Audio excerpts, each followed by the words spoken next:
1월 22일 엎드림 새벽 예배를 하나님께 올려드리겠습니다. 기도하겠습니다. 하나님 아버지, 이 새벽에도 저희를 깨워주시고 또한 하나님께 나아와 기도할 수 있는 은혜 주시니 감사합니다. 하나님을 향한 우리의 이 간구와 또 하나님을 향한 우리의 이 신앙 고백이 아버지의 사랑을 체험할 수 있는 은혜의 시간이 될 수 있도록 함께하여 주시옵소서. 예수님의 이름으로 기도합니다. 아멘. 찬송가 365장 찬송하겠습니다.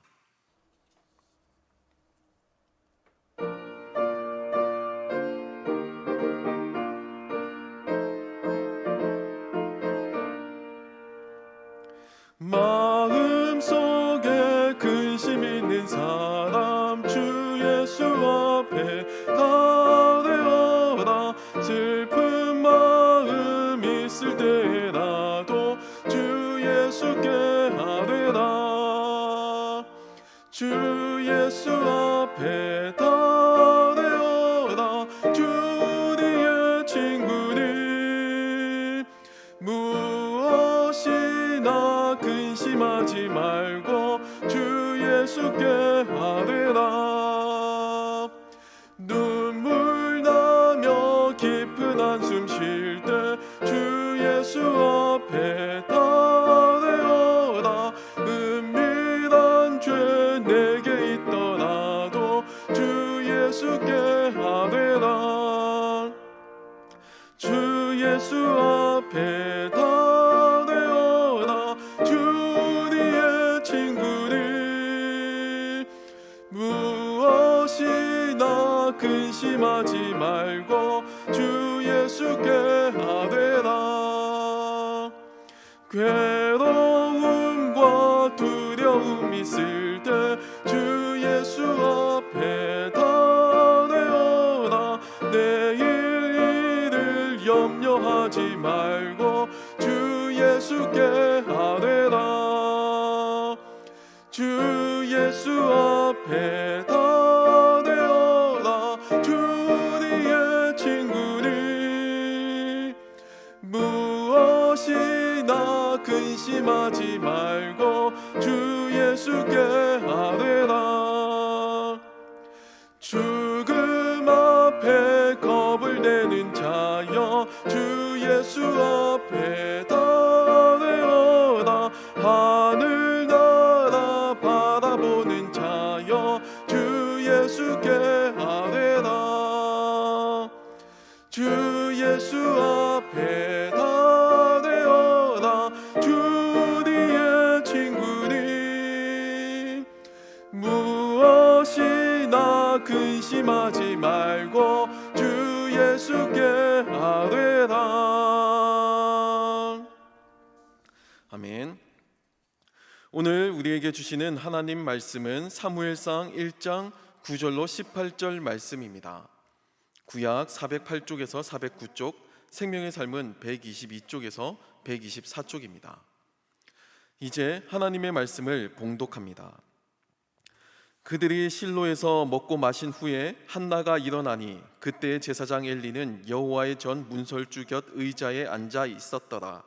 한나가 마음이 괴로워서 여호와께 기도하고 통곡하며 서원하여 이르되 만군의 여호와여, 만일 주의 여종의 고통을 돌보시고 나를 기억하사 주의 여종을 잊지 아니하시고 주의 여종에게 아들을 주시면 내가 그의 평생에 그를 여호와께 드리고 삭도를 그의 머리에 대지 아니하겠나이다. 그가 여호와 앞에 오래 기도하는 동안에 엘리가 그의 입을 주목한즉 한나가 속으로 말하며 입술만 움직이고 음성은 들리지 아니하므로 엘리는 그가 취한 줄로 생각한지라. 엘리가 그에게 이르되 네가 언제까지 취하여 있겠느냐? 포도주를 끊으라 하니 한나가 대답하여 이르되 내 주여 그렇지 아니하니이다. 나는 마음이 슬픈 여자라 포도주나 독주를 마신 것이 아니요 여호와 앞에 내 심정을 통한 것뿐이오니 당신의 여종을 악한 여자로 여기지 마옵소서. 내가 지금까지 말한 것은 나의 원통함과 격분됨이 많기 때문이니이다 하는지라. 엘리가 대답하여 이르되 평안히 가라. 이스라엘의 하나님이 내가 기도하여 구한 것을 허락하시기를 원하노라 하니 이르되 당신의 여종이 당신께 은혜 있기를 원하나이다 하고 가서 먹고 얼굴에 다시는 근심 빛이 없더라. 이 말씀은 살아계신 하나님의 말씀입니다. 아멘. 유명한 미국의 기독교 사상가인 C.S. 루이스라고 하는 작가가 있습니다. 이 작가는 고통의 문제라고 하는 그 자신의 저서를 통해서 고통스러운 우리가 살고 있는 이 세상의 이 현실을 다루고 있습니다. 고통은 우리가 피할 수 없는 본질적인 문제이기도 하고, 또 역사상 많은 사람들이 이 고통의 문제를 해결하기 위해서 각양각색의 방법을 통해 시도했지만 결국에는 이 고통의 문제를 피하지 못했다고 평가합니다. 고통은 단지 개인적인 번민이나 아니면 혼자만의 집착 때문에 생겨나는 것도 아니고, 내가 해탈하거나 경지에 오른다고 해서 이 고통의 문제가 본질적으로 사라지는 것도 아닙니다. 그 고통의 실제는 여전히 남아있지만 내가 잠깐 망각하고 또 나 혼자 잠깐 그 고통의 문제를 잊는 것일 뿐이죠. 나는 평온에도 우크라이나 러시아 전쟁으로 인한 그 사상자들과 그 유가족들의 아픔은 지금도 여전히 계속되고 있고, 또 여전히 수많은 사람들이 그 전쟁의 공포 속에 노출되어 있죠. 지금도 지구촌 곳곳에서는 먹을 것이 없어서 굶어서 죽는 사람들이 있습니다. 우리 주변에도 갑작스럽게 위기를 만나 삶의 터전을 잃고 방황하기도 하고요, 또 건강을 잃고 고통스러워하는 그런 분들도 계십니다. 난방비 얼마를 아끼기 위해서 지금도 얼음장과 같은 그 냉골에서 보내시는 분들도 있죠. 이러한 분들의 그 배고픔과 그리고 추위와 그리고 아픔은 모두가 다 고통의 문제라고 할 수 있습니다. 고통은 앞서 제가 설명했지만 모든 사람들이 피하고 싶은 궁극적인 문제라고 할 수 있습니다. 사람들은 운동을 통해서 건강을 챙기고 또 공부를 하고 돈을 많이 벌고 싶어 합니다. 왜냐하면 행복한 삶을 꿈꾸고 있기 때문입니다. 사실 더 솔직하게 표현하면, 적나라하게 표현하면 고통을 피하기 위해서입니다. 힘겨운 삶의 현실을 미리 대비하고 극복하기 위해서 스스로 할 수 있는 그 최선의 노력을 다하며 살아가는 것이죠. 하지만 그런다고 해서 이 고통의 문제가 다 피해갈 수 있을까요? 이 고통의 문제가 다 극복될 수 있을까요? 운동하고 실시간으로 건강을 체크해도 여전히 우리는 불안한 상황 가운데 놓여 있습니다. 어느 순간 갑자기 예상치 못한 질병이 찾아오기도 하고, 또 피할 수 없는 재난이나 사고가 일어나기도 합니다. 그리고 이런 고통은 기독교인이든 비기독교인이든 가리지 않고 인간이라면 누구에게나 발생하고 다가오죠. 그래서 손봉호 교수님은 고통받는 인간이라고 하는 책을 집필하시기도 했습니다. 인간이란 무엇이냐라고 하는 이 질문에 대해서 이 송 교수님은 고통받는 존재라고 결론을 내린 겁니다. 인간이 이성을 가지고 또한 여러 가지 과학 문명과 뛰어난 문명을 이루며 다른 동물들과 구별되기도 하고, 또 인간만이 이제 종교를 가지고 있고 또 도덕적이고 윤리적인 행동도 하지만, 이것만 가지고는 우리가 살고 있는 이 세상, 바로 나라는 존재, 그 인간을 규정하기 어렵다고 판단한 겁니다. 이 교수님은 곰곰이 고민하다가 결국에는 인간이 그 뛰어난 이성과 그 종교성, 윤리성으로 인해서 아이러니하게도 오히려 고통을 받는다라고 평가합니다. 아예 그런 것들조차 없다면, 이성도 없고 종교성도 없고 도덕성, 윤리성조차 없다면 아예 그런 고통 자체를 느끼지 않을 텐데, 알 건 다 아는 수준에 있으니까 오히려 그 고통스러운 현실을 더 절실하게 느끼게 된다는 것이죠. 그리고 미국의 작가 C.S. 루이스는 이러한 인간의 고통스러운 현실을 주목하고 있습니다. 사실 고통은 인간만이 겪는 것은 아닙니다.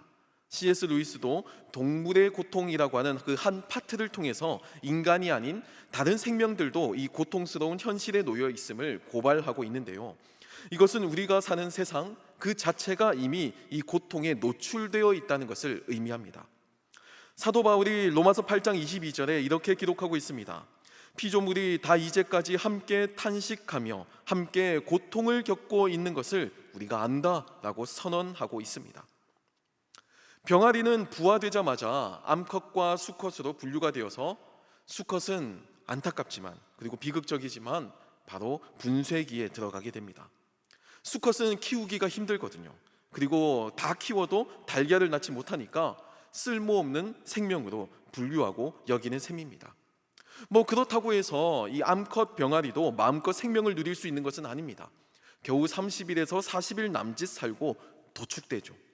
비좁은 공간에 갇혀서 단 한 번도 햇볕을 쬐거나 신선한 공기 단 한 번도 보지 못하고 맛보지 못하고 그냥 한 달 정도 사육되다가 도축되는 것이 이 닭의 현실이라는 겁니다.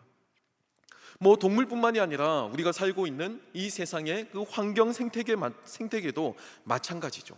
환경오염도 마찬가지입니다. 인간만이 아니라 모든 피조 세계가 죄로 인해서 오염이 되어서 이 고통의 부작용을 직접적으로 경험하고 있습니다. 산다는 것은 각종 고통에 노출된다는 것을 의미하고요, 살아간다는 것은 그 고통을 잘 받아들이고 이해하고 공존하며 살아간다는 것을 의미합니다. 하지만 이것이 말이 쉽지 결코 간단하지 않습니다. 고통은 단지 육체적인 어려움만 이야기하는 것이 아니고 마음의 그 내면의 상실감과 우울감과 슬픔과 공포 등 여러 가지 그 감정 또한 포함하고 있기 때문입니다.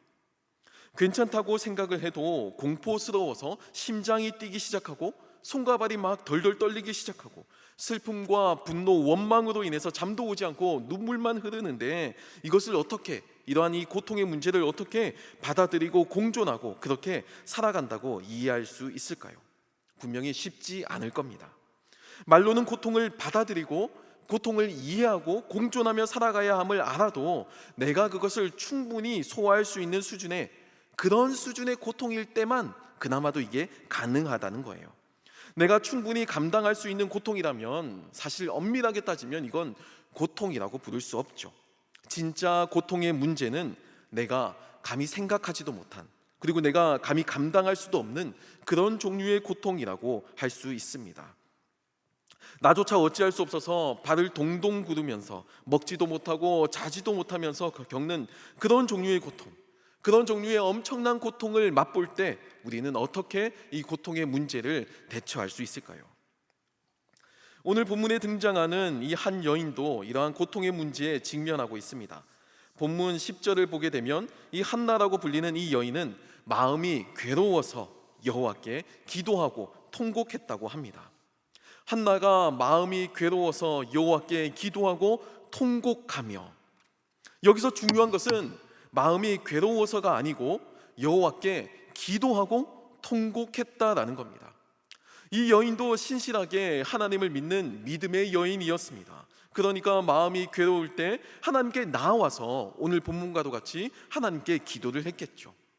하지만 그런 믿음의 그녀라고 해서, 믿음의 여인이라고 해서 마음이 괴로운 그 상황 그 자체가 피해 가지는 않았습니다. 예수를 잘 믿는 사람도 고통의 문제가 있습니다. 겉으로는 완벽해 보여도 누구에게도 털어놓을 수 없는 그 나만이 가지고 있는 고통의 문제를 안고 우리는 각자의 인생을 살아가기도 합니다. 고통은 살면서 느끼는 아주 자연스러운 겁니다. 믿는 사람도 이 고통의 문제 앞에서는 예외가 아니죠. 그녀에게도 여타 평범한 사람들과 같이 이 고통의 문제가 찾아왔습니다. 그리고 이 고통의 문제는 한나 당사자에게는 마음이 괴로운 고통의 문제였습니다. 신앙이 있는 사람에게도 마음이 괴로운 일은 일어납니다. 하지만 중요한 점은요, 마음이 괴로울 때 이 믿음의 여인 한나는 하나님을 찾는 길을 선택했다는 겁니다. 믿음을 가진 신앙인의 관점에서 이 한나의 선택은 너무나도 당연해 보이지만 사실 이 부분이 우리가 가진 가장 큰 어려움이기도 합니다. 많은 사람들이 마음의 괴로움을 겪을 때 하나님을 찾지 않거든요. 예수님을 믿는 사람들도 정작 고통을 겪을 때 하나님을 찾지 않는 때가 더 많이 있습니다. 자신만의 방법을 통해서 이 고통의 문제를 극복하려고 시도하거나 자신만의 방법을 통해서 이 고통의 문제를 직면하지 않고 피해가기 위해서 스트레스를 풀기도 하죠. 심지어 세상 사람들은 더한데요, 마음이 괴로우니까 술을 먹기도 하고 또 마음이 괴로워서 다른 사람을 더 의존하고 의지하기도 합니다. 마음이 괴로워서 세상을 향해서 그 화를 분출하며 원망하기도 하고 사회에 분노하기도 하죠. 마음이 괴로운 이 고통의 문제는 모든 사람들에게 다 동일하게 일어나는데, 마음이 괴로워서 행하는 그 이유로서 이어지는 그 행동의 결과는 천차만별이라는 겁니다. 마음이 괴로워서 하나님께 기도하고 통곡하는 것은 한나의 특별한 행동이자 믿음의 결단이었습니다. 마음이 괴로워서 다른 방법을 찾지 않고 마음이 괴로우니까 하나님께 나아가는 길을 이 여인이 선택했다는 겁니다. 이것은 이 여인 한나가 평소에도 신실하게 하나님을 찾던 여인이었음을 잘 보여준다고 할 수 있죠. 한나는 자신에게 찾아온 이 고통의 문제 앞에서 그 마음이 너무 괴로울 때 하나님께 나아가 기도하며 통곡합니다. 본문 12절의 이 모습을 아주 인상 깊게 설명하고 있는데요, 그가 여호와 앞에 오래 기도하는 동안에 엘리가 그의 입을 주목한즉, 감당할 수 없을 만큼 무거운 고통의 문제 앞에서 그녀는 성경의 표현대로 오래도록 기도합니다. 이 말은요, 당장은 한 문장에 그치는 표현이지만 실제로는 많은 인내와 그리고 엄청난 신뢰와 그리고 엄청난 신실함을 필요로 합니다. 기도할 때 가장 어려운 것이 무엇인지 아시나요? 왜 사람들이 마음이 괴로울 때 즉각적으로 기도하지 않고 사람을 의지하거나 술이나 담배에 의존할까요? 왜냐하면 그게 눈에 보이는 즉각적인 효과를 불러오기 때문입니다.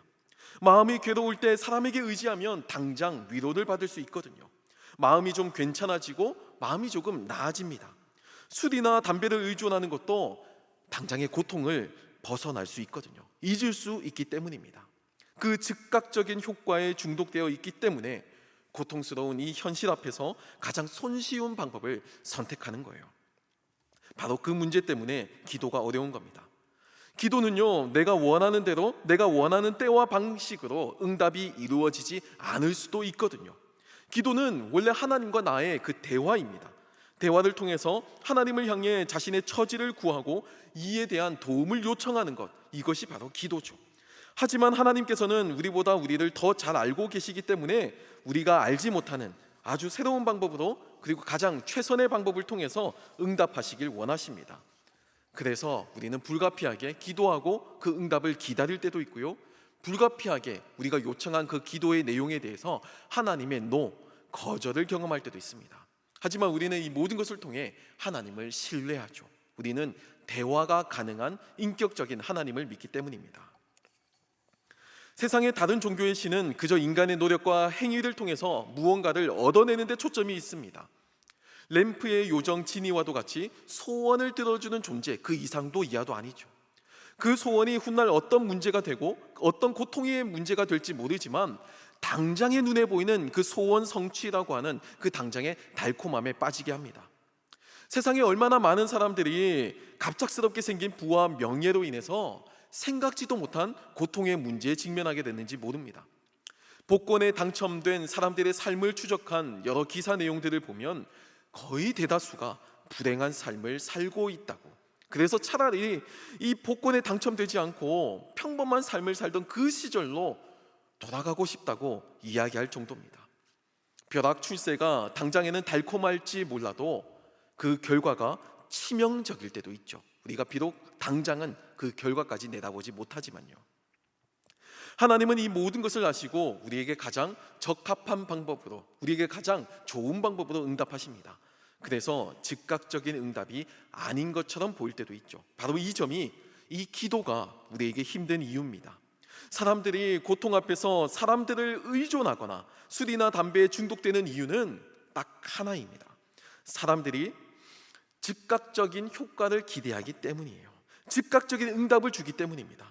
그게 완벽하게 고통의 문제를 해결해 주지는 못하고 일시적이라 하더라도 즉각적이니까, 당장의 고통은 피하고 싶으니까 당장의 회피에 거기에 중독되는 겁니다. 그리고 다음 날이 되면 여전히 변하지 않는 이 현실을 보며 또다시 고통의 몸부림을 치죠. 악순환의 연속입니다. 오늘 한나는 오래 기도합니다. 포기하지 않고 실망하지 않고 하나님께서 좋은 것으로 주실 것이라는 그 사실을 붙들고 믿었기 때문입니다. 비록 즉각적인 응답은 없어도 한나는 하나님을 신실하게 신뢰했습니다. 하나님이시라면 내 이 고통의 현실을 아시고 나에게 피할 길을 주시고 은혜를 주실 분이시라고 확고하게 믿었기 때문입니다. 그 하나의 이유가 한나가 오래 기도할 수 있었던 이유입니다. 사실 오늘 본문에는 두 명의 인물이 나옵니다. 대제사장 엘리와 한나죠. 고통스러운 현실을 겪는 한나는 자신의 마음을 다하여 기도하는데, 노쇠한 엘리는 의자에 앉아서 기도하는 한나를 오해하고 있습니다. 본문 13절을 보면 한나가 속으로 말하며 입술만 움직이고 음성은 들리지 아니하므로 엘리는 그가 취한 줄로 생각한지라 라고 기록되어 있습니다. 여기서 그치면 다행이죠. 착각할 수도 있어요. 하지만 엘리는 여기서 한 걸음 더 나아갑니다. 본문 14절에는 엘리가 그에게 이르되 네가 언제까지 취하여 있겠느냐, 포도주를 끊으라 하니, 이렇게까지 말을 하거든요. 아니, 어떻게 마음이 괴로워서 차마 말로 표현할 수 없고 그래서 끙끙 앓으며 기도하는 이 가련한 여인을 향해 술 취했다라고까지 이야기할 수 있냐고요. 사실 착각할 수도 있지만 이것은 이 당시 시대상을 여실히 보여주고 있는 본문입니다. 대제사장인 엘리의 영적 분별력이 이토록 흐려져 있었다는 거예요. 한나의 눈물 어린 간구는 당시 어두웠던 이 이스라엘의 한 줄기 빛과도 같았습니다. 대제사장도 아둔해서 상황을 제대로 보지 못하는 이때에 이 가련한 여인 한나는 자신에게 닥친 이 고통의 문제를 가지고 홀로 하나님께 나아가 하나님과 씨름하고 있는 거예요. 세상이 알아주지 않는 그 문제에, 그 고통의 문제 앞에서 좌절하거나 낙심하지 않고 기도하는 이 여인을 향해 성경은 세상이 보지 못해도 하나님은 그 여인을 주목하고 있다라고 증거하고 있습니다. 사랑하는 성도 여러분, 직분으로만 따지면 엘리가 하나님과 더 친밀해야 합니다. 세상에서도 엘리가 더 평안해 보이죠. 대제사장으로 존경받고 평안한 삶을 누리고 있는 것처럼 보입니다. 그에 반해서 이 가련한 여인 한나는 고통 중에 신음하고 있습니다.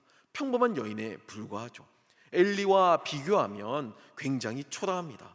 누구나 고통 중에 있는 이 한나라고 하는 여인보다 평안한 대제사장 엘리의 삶을 꿈꿀 겁니다.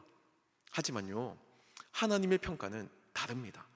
영적 지도자인 엘리는 이스라엘의 영적인 상황을 책임지는 위치에 있는 사람이지만 정작 깨어있고 영적 분별력을 가진 사람은 누구인가요? 누가 더 하나님과 친밀하게 교제를 나누고 있나요? 아이러니하지만 한나라는 겁니다. 평안한 대제사장 엘리보다 고통받는 여인 한나가 더 깨어있고 영적인 분별력을 가지고 하나님과 더 친밀한 교제를 나누고 있다는 말입니다. 비록 세상에서는 소외받고 연약한 한 여인에 불과하지만 하나님은 그 여인 한나를 주목하고 계십니다. 엘리의 조롱과도 같이 술에 취한 듯한 그녀의 기도는 혼자만의 울부짖음이 아니고 하나님께 연락되는 제사였고 응답이었습니다. 그리고 하나님은 그 기도를 통해서 역사하시고 응답하십니다. 혹시 고통 가운데 기도하고 계시는 성도님이 계신가요? 고통의 문제는 하나님의 음성을 더 분명하게 들을 수 있는 기회이기도 합니다. 고통의 문제를 통해서 우리는 우리의 마음을 토하고 하나님의 뜻을 물으며 하나님의 도우심을 경험할 수 있습니다. 이 새벽에도 기도의 자리에 오신 분들은 모두 한나와 같이 믿음의 결단을 하신 줄 믿습니다. 한나에게 응답하신 하나님께서 지금 이 시간에도 저와 여러분의 기도에 응답하실 줄 믿습니다. 기도하겠습니다. 살아계신 하나님 아버지, 고통의 문제에 직면할 때 우리는 당황하며 내가 가진 능력과 내 힘으로 이를 극복하려고 시도합니다. 나의 지식으로, 나의 인맥으로, 나의 돈으로, 나의 영향력으로 어떻게든 어려움을 이기려고 합니다. 이렇게 저렇게 시도하다가 그것도 안 되면 친구들을 만나거나 바람을 쐬며 위로를 받기도 합니다. 마음이 괴로운 문제 앞에서 먼저 하나님께 나아가 기도해야 함에도 불구하고 우리는 늘 하나님을 뒤로하며 살아갈 때가 많이 있습니다. 하나님, 한나와 같이 괴로운 상황에도 하나님을 찾는 은혜 주시고 하나님만 의지하는 믿음 또한 허락하여 주시옵소서. 하나님, 우리 교회를 위해서 기도합니다. 복음사역 잘 감당하고 소그룹과 교구 그리고 교육부서 모두 예수 그리스도의 장성한 분량까지 성장하도록 지켜주시고 원로 목사님과도 함께하여 주셔서 맡기신 소명 감당하시기에 부족함이 없도록 건강시켜 주시옵소서. 담임 목사님과도 동행하여 주셔서 하나님의 능력으로 목회하시기에 조금도 부족함이 없도록 강권적으로 역사하여 주시옵소서. 이 시간에도 하나님께 예물을 드린 손길들 또한 있습니다. 이 예물이 쓰이는 곳마다 하나님의 영광이 나타나고 하나님의 나라가 확장되는 데 선용되게 도와주시옵소서. 물질을 통해 드린 마음과 헌신이 하나님께서 흠양하시는 합당한 예물이 되게 하시고 이를 통해 하나님께 영광이요 우리에게 기쁨이 되게 하시옵소서. 예수님의 이름으로 기도합니다. 아멘. 하늘에 계신 우리 아버지, 아버지의 이름을 거룩하게 하시며 아버지의 나라가 오게 하시며 아버지의 뜻이 하늘에서와 같이 땅에서도 이루어지게 하소서. 오늘 우리에게 일용할 양식을 주시고 우리가 우리에게 잘못한 사람을 용서하여 준 것 같이 우리 죄를 용서하여 주시고 우리를 시험에 빠지지 않게 하시고 악에서 구하소서. 나라와 권능과 영광이 아버지의 것입니다. 아멘. 이 시간 기도하실 때 나라와 민족, 교회를 위해 그리고 오늘 말씀을 놓고 계속해서 기도의 자리로 나아갑니다.